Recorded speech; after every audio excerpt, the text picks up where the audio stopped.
hanapin ko yung ano. Yan, nagbabalik po tayo sa Showbiz Unlimited. At ayun po, no, ay magandang kwento namin ni Minute at medyo may kalungkutan pa, no? Oo. Kaya may get lang sa aming kaibigan, gano'n. Oo, kasi ang tatay po ni Arjo Atayde na si Papa Art, ang tinatawag nating Papa Art Atayde, naoperahan mga 2 weeks ago, no? Sa spinal column. Ito yung yung sleep disc na tinatawag. Alam mo, ang pagkakaroon ko yan, yung pinsan ko dati, hindi may sleep kasi hindi makayo ko, milyon na magagastos dyan. Milyon. At ang karamihan para na nagkakaroon ng sleep disc is overweight.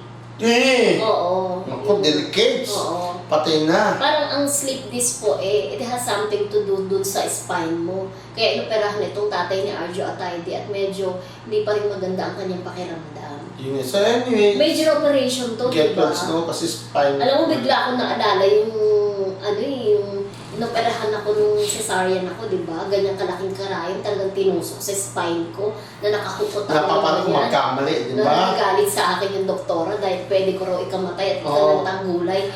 Kung natatandaan mo yung may kwento yung mag-asawa, pagkatapos mga anak ng babae, parang naging lantang gulay siya. Kasi naman yung pagkakala. Oo. Kung kagaya po pag nagpapamassage kami, di ba? Yung mga bulag, alam nila na bawal pindutin, bawal masahin.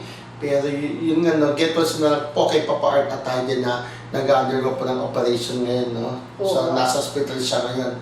Parang Hindi, naoperahan na. Naoperahan na?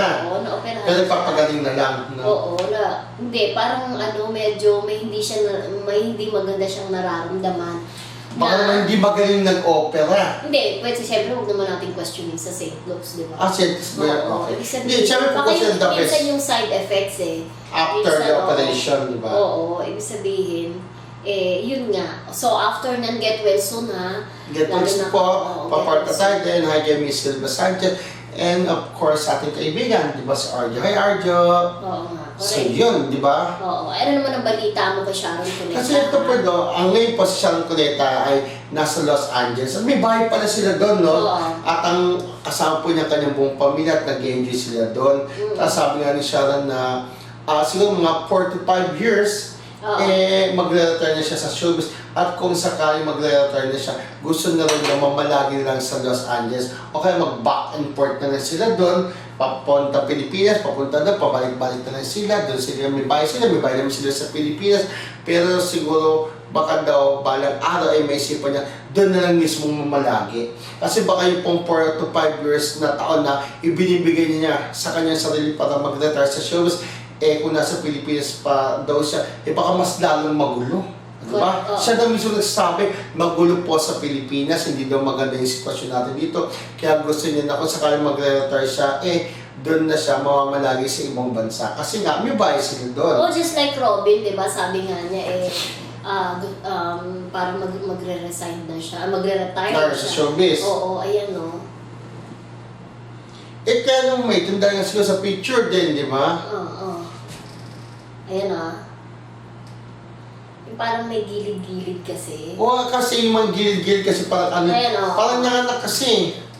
Oo, kasi alam ko pag nanganak na, nanganak. ganyan na. Yung parang may guhit-guhit. Pero magandang mukha ni maganda ang mukha ni Ina Alegre. Ina Raimundo. Pero nga to be safe, sana siya. Hindi niya na lang tinaas yung kanyang... Ba't siya nag-post-post ng ganyan? Oo, wala. Di ba nagsiselfie nga ang tao, di ba? Oo nga, may rin, di ba? Anyways, si Sharon Cuneta, 45%. Pero medyo matagal-tagal pa man din yun, di ba? At syempre gusto rin niyang makapiling yung kanyang mga siguro talagang mamumuhay na siya ng normal. So may napatunayan naman si Sharon Cuneta. Yes. Magandang graceful exit. Kaya lang, ba't yung mga artista tumanda na? Depende yan siguro, pero baka bata pa rin masyado nagsimula mag-artista, di ba, teenager? Yes. Pero si Eddie Garcia, until now, gusto pa rin niya sa showbiz. Parang pagka wala daw siyang ginagawa, wala siyang mga tapings, wala mga shootings, mas napapagod siya. Ito na Sharon Cuneta, siguro marami na naman siyang nagawa, marami na rin siyang pera, kaya niya, stable siya kung tutusin, di ba? May mga businesses na naman Sharon, kaya nag-decide na po siya na sinabi niya after 4 to 5 years ay magre-retire na siya sa showbiz at baka doon na po siya sa Amerika Manila kasama kanyang buong pamilya. Pero Senator, hindi na ba Senator si Yes, Senator Kiko Pangilinan. Oo. Yes. Hindi, malabo mag-isip. Back and Ay, forth hindi na siya siya. Hindi na siya, senator, meron siyang position sa government. Dahil dati siya ni Pinoy. siya yung campaign manager, di ba? Oo, spokesperson. Ganun na. Anyway, so after Sharon Cuneta, pag-usapan naman natin Sino, siyempre po si Julia Barreto. Oo, Julia Barreto, na-spotted daw sa isang coffee shop, kasama si James Reid. Kaya naman itong Jadine ay nagwawala dahil naiinis sila sa kanilang idolo dahil hindi na lang daw siya nagiging careful. Kasi natatandaan mo na yung unang bash kay di ba? Kay James sa Instagram kung saan nag-post siya against sa tabloid writers kasi deserve to be liked, parang gano'n, kasi diba? parang inaanin niya, nahuli siya na may kasama ibang mga babae. Sa Cebu yan, spotted dyan na meron siyang kahalikan dyan sa Cebu at nagalit siya dun sa mga nagsulat. Kasi nungalingan daw. So sinasabi ng kaniyang mga fans na parang hindi nagpapakita ng pagkagusto itong si James Reid kay Nadine Lustre. Na parang lumalabas tuloy, magkasama sila as love team lang talaga, walang romantic. Pero hindi ko rin talaga nararamdaman na gusto niya si baka mamaya nga, anong sakot kaya dyan ni Julia Barreto pag natanong siya? Kaya rin dapat nag-ingat din si Julia dahil tini-team up siya kay Inigo Pascual. Pero siyempre, ang hirap din naman mag-judge kasi nakita sila sa coffee shop. Baka nagkita lang. Kasama, pwede nagkita lang. Pero minsan kung iisipin mo, bakit nga naman hindi niya inamin ang 6 months na relasyon nila ni Julian Estrada?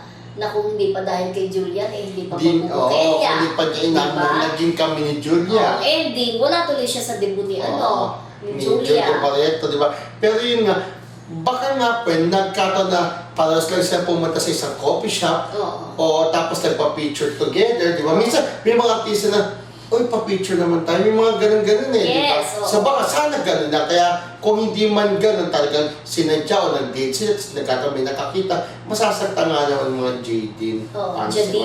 Jadine.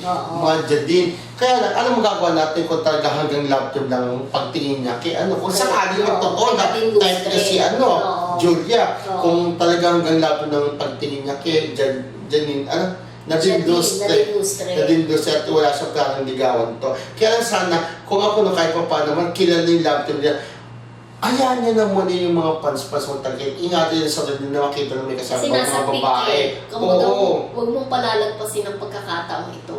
Gaya na nangyari noon kay Hero Angeles na pinalagpas niya yung peak ng kanyang career. Ang ending, hindi na siya makabalik. Maraming nangyayaring ganyan. Ang dami ng artista mga gwapo. Ang pag-ibig, mga kapaghintay, di ba? Sa dami ng artista, hindi na nga kayo mabilang, di ba?